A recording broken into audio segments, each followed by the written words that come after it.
Ollie Lewis. I'm the co-founder of Rebellion Defence. My name is Vivienne Dufour. I'm CEO of Materion. My name is Mark and I'm the CTO at Enclave Networks.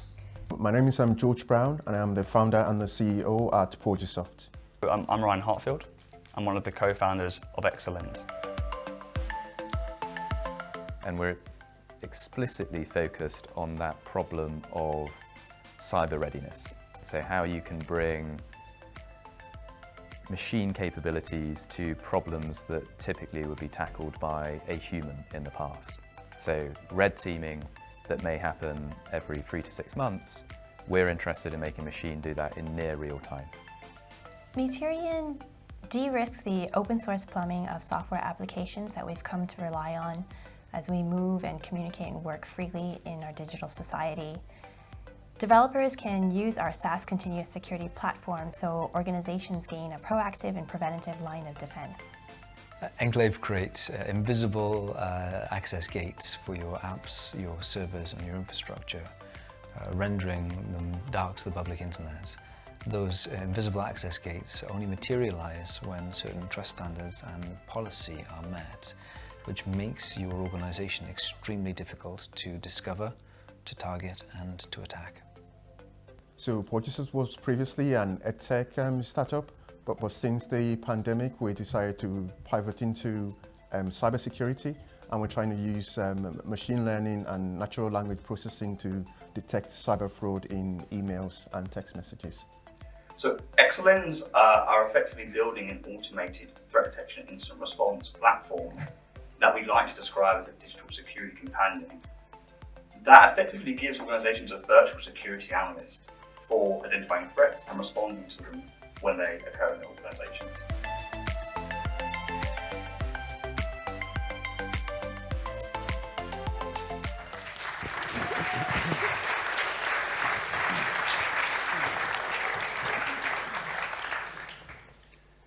Hi everyone, my name's Rob Carney. I'm leading the work that Plexal's doing here in Cheltenham with the NCSC. You may remember if you came to Cynam 21.2 that Saj Huck was on stage with Chris Ensor announcing the start of the NCSC for Startups program. And I'm delighted to be joined now by 4 out of the 5 companies that have been with us on that program for the last almost 12 weeks. We've already seen their introductions on the video, so I'm going to go straight into questions. And the first one to Ryan, CTO of Excellence. Excellence started off as a research-focused SME, looking at Industry 4.0, then pivoted into developing its own product. Yeah. So how has the program helped you make that change? Thanks for the question, Rob. Yeah, so Excellence started as a research SME, focusing on bridging cybersecurity, instant detection and physical disruption detection in emerging industries like CNI or digital manufacturing. So having this technology and deciding as a company to build a product, naturally as a company we focus on the tech. Our expertise was in innovation and research and building their technology kind of from the bottom up. What that practically meant is that we didn't have necessarily the skills from building a business.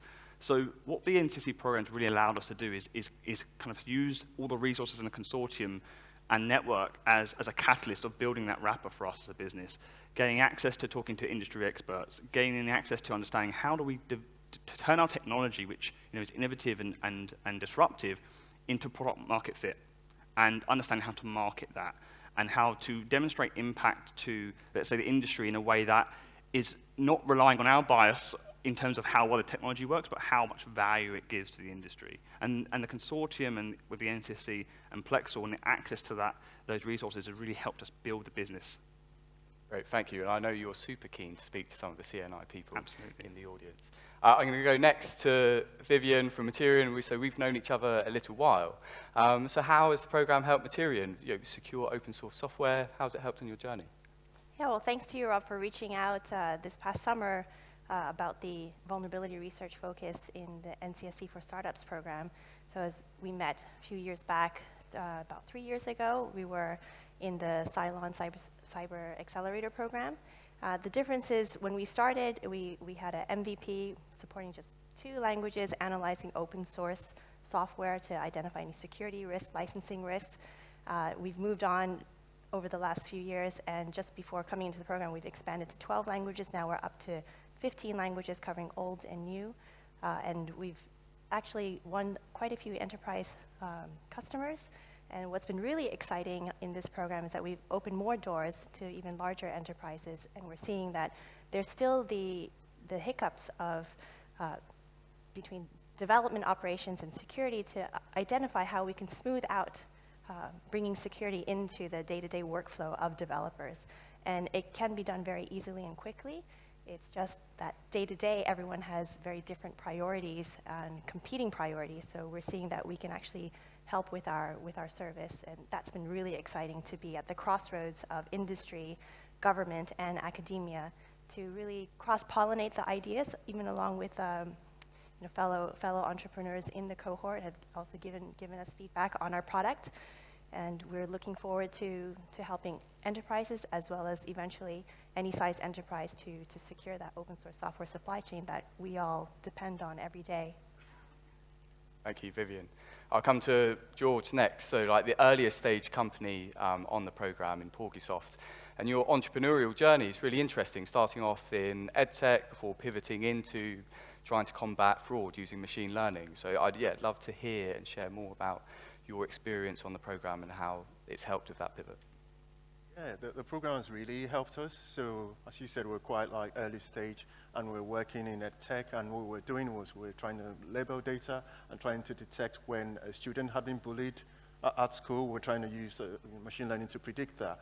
But then what we found like during the pandemic was there was a rise in cyber fraud, and this moment came where we thought, could we actually apply the same techniques that we were using in natural language processing to solve the same problem, but now in cyber fraud?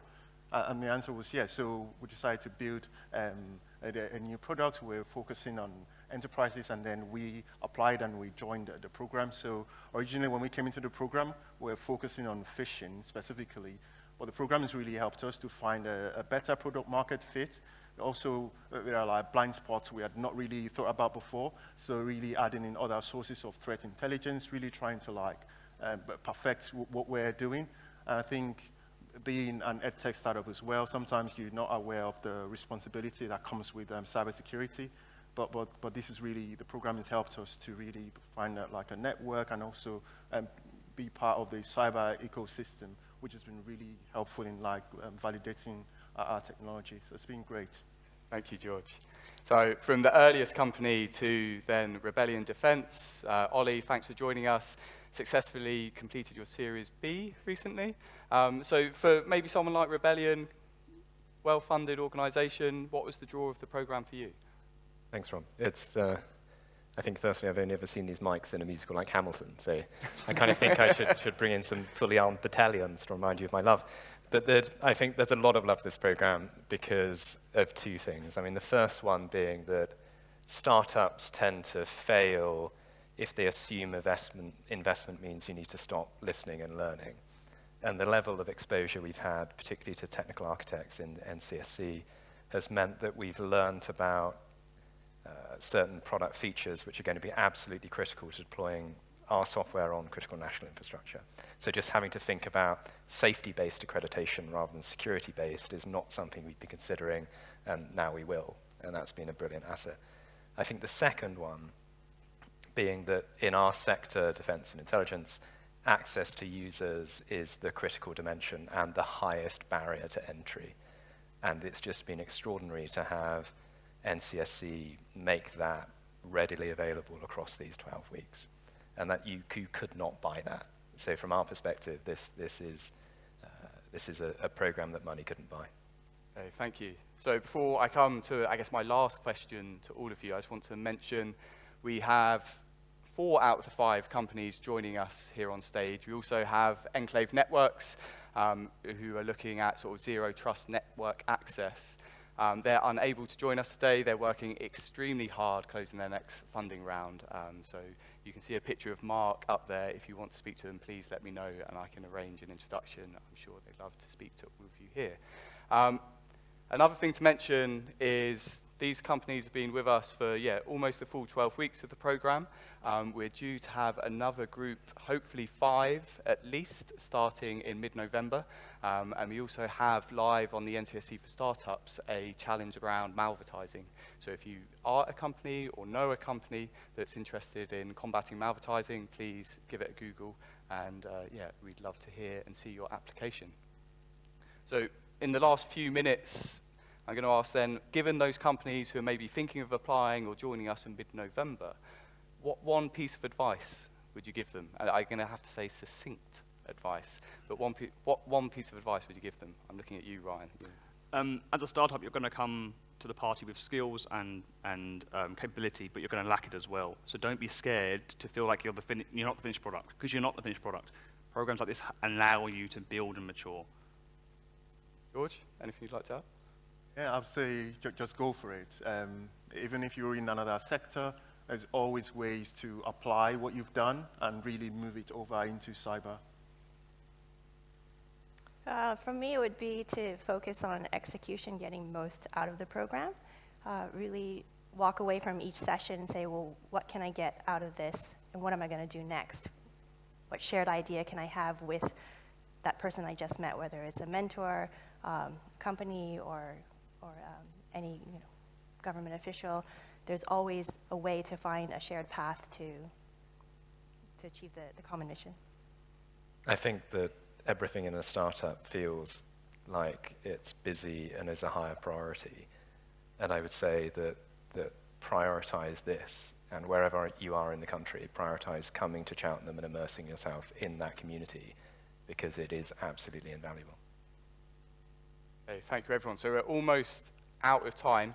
I know we can continue to follow your journeys using social media. The chap who did the space weather thing, he should get on it so he can follow these companies. And it leaves me to say, I guess, 2 things. Thank you for joining me on stage, but also thank you for really joining us over the last 12 weeks. It's been a pleasure having you all work together. Thank you very much. Thank you.